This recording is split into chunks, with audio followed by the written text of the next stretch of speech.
And Sudhakar, now we know that the NIA has taken over the investigations. Important leads, if any information you have.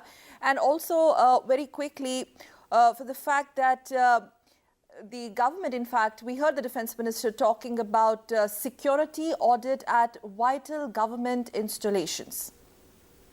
जी बिल्कुल, दो चीजें हैं जहां तक जांच की बात है। ये तेजी से हो, इसको लेकर खुद एनआईए के प्रमुख जो है आज पठानकोट जाएंगे, क्योंकि जांच का दायरा थोड़ा फैला हुआ भी है। सिर्फ पठानकोट एयरबेस पे हमले की बात नहीं है, जो ड्राइवर की हत्या हुई थी और साथ ही साथ जिस एसपी को अबडक्ट किया गया था, तो इन तीनों मामलों की जांच करनी है और साथ ही साथ जांच करनी है, क्योंकि सबके तार एक दूसरे से जुड़े हुए हैं। साथ ही साथ जो अभी तक सबूत बरामद हुए, चाहे फोन इंटरसेप्ट के माध्यम से हुए हो, चाहे जिन आतंकी आकाओं को फोन किया गया था उनकी बात हो, या फिर हथियारों की बात हो, फॉरेंसिक जांच की बात हो, तो इन तमाम चीजों को जल्द से जल्द आगे बढ़ाने की कोशिश की जाएगी। लेकिन साथ ही साथ सब कुछ थोड़ा बदला हुआ जरूर है सकल। अतीत में इस तरह की घटनाएं जब होती थी तो पाकिस्तान का रुख कहीं ना कहीं ये रहता था कि वो इस तरह की चीजों में आगे बढ़ने के लिए तैयार नहीं। लेकिन पहली बार कल इस हमले के बाद पाकिस्तान ने आगे बढ़कर भारत को बोला कि नहीं, आपके सबूत हमें मिले हैं और हम इसको आगे बढ़ाने के लिए तैयार है, इस पर काम करने के लिए तैयार है। लेकिन ये देखना पड़ेगा कि पाकिस्तान का ये आश्वासन कितना ठोस होता है। Also, since you talked about this time around, Pakistan is not really in the denial mode when it comes to the the clinching evidence in such attacks. And we know that Pakistan Prime Minister spoke to our Prime Minister yesterday afternoon, assuring all possible assistance in the investigations.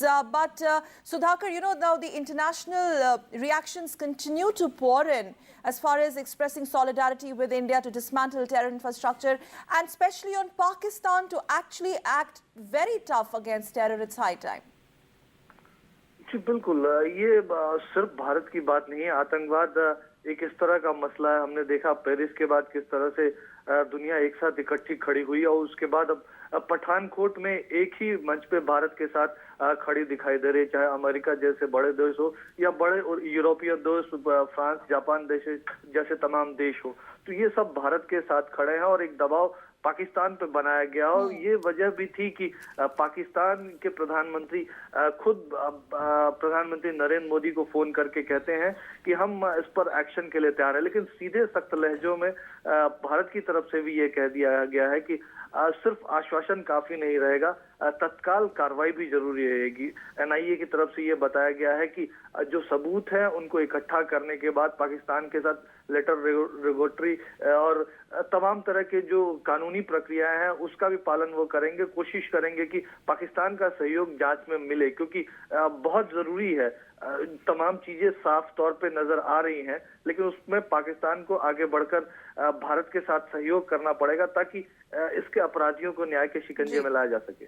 Right, Sudhakar Das, thank you very much for those inputs on that story.